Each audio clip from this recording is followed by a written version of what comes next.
সুপ্রিয় বন্ধুরা, আসসালামু আলাইকুম। কেমন আছেন সবাই? আশা করি সবাই ভালো আছেন।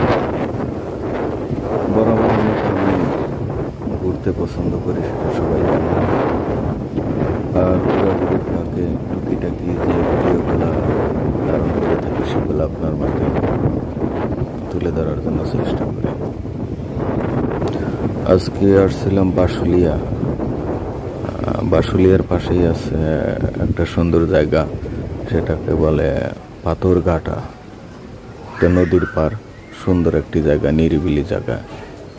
এখানে আসলে অবশ্যই আপনার ভালো লাগবে এবং মন পরিবর্তন হবেই। তো সেই জায়গাটায় আপনাদের একটু নিয়ে যাওয়ার চেষ্টা করতেছি। দেখুন এর চারিপাশটা কত সুন্দর। অনেক সুন্দর সুন্দর জায়গা আছে আমাদের আশেপাশে, যা আমাদের জানা নাই। আমি এখানে অনেকবারই গিয়েছি, তারপর ওই জায়গাটা আমার কাছে অনেক ভালো লাগে। এখনও সময় পাইলে আমি এখানে চলে আসি।